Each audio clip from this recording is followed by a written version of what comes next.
In the history of Christian missions, few stories demonstrate courage and compassion like that of Mary Slessor. Known affectionately as Ma Slessor by the people she served, she spent nearly 40 years in West Africa, bringing the gospel, defending the vulnerable, and challenging harmful cultural practices with the love of Christ.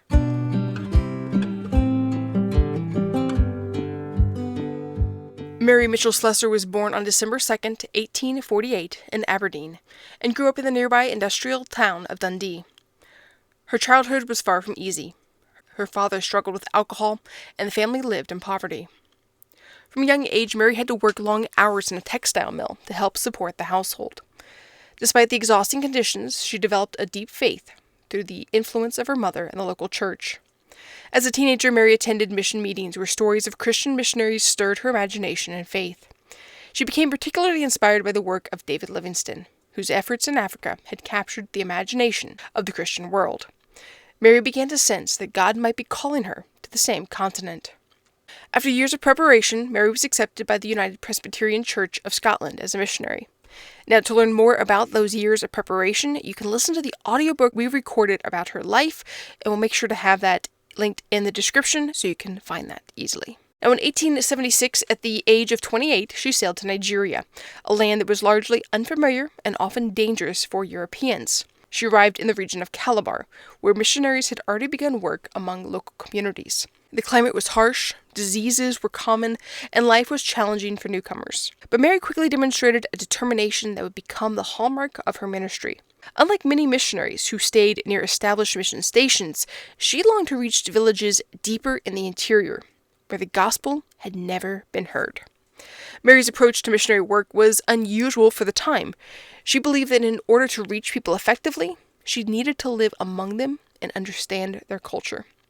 She learned local languages. She adopted simpler clothing suited to the environment and built strong relationships with the communities she served. Her courage earned the respect of local leaders who came to trust her judgment. Eventually, she moved to the remote region of Okuyang, a place known for violent conflict between villages and where few outsiders dared to live. Mary went anyway, armed not with weapons, but with the message of Christ. She entered villages where tribal warfare and fear often dominated daily life. Through patience and Christian teaching, she helped bring peace between rivaling groups. Her boldness became legendary. Stories spread of the small Scottish woman who walked alone through dangerous territory, carrying a Bible, and trusting God to protect her. Perhaps the most famous aspect of Mary Slessor's ministry involved her defense of vulnerable children. In some communities where she worked, there was a tragic custom involving twins.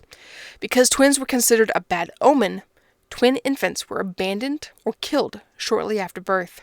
Mary was horrified when she learned of this practice, and she began rescuing abandoned twins and raising them herself. Over time, she adopted and cared for many children, providing them with love, safety, and Christian teaching.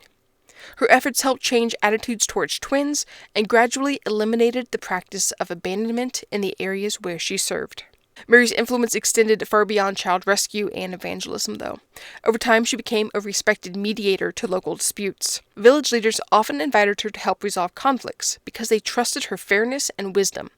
Her ability to bring peace between rival groups earned her remarkable respect among the people. Eventually, colonial authorities even appointed her as a vice consul, recognizing the stabilizing influence she had in the region. Yet Mary herself never sought power or recognition. She remained deeply humble, seeing herself simply as a servant of Christ. Now, Mary would endure many bouts of malaria and other illnesses, yet she refused to abandon her work. She believed that the people she served were worth every sacrifice. Her faith was anchored in a simple but powerful conviction. God had called her, and He would sustain her. For Mary, that calling meant walking dusty paths between villages, caring for children, mediating disputes, and teaching the gospel day after day. After nearly 4 decades of service, Mary Slessor passed away on January 13, 1915, in Nigeria. Her death was mourned by the many communities she had served and loved. Mary Slessor's life was not one of comfort or prestige. It was a life marked by hardship, sacrifice, and profound trust in God's guidance.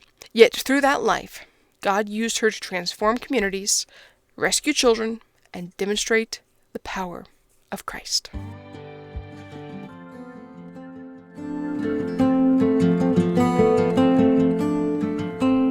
you.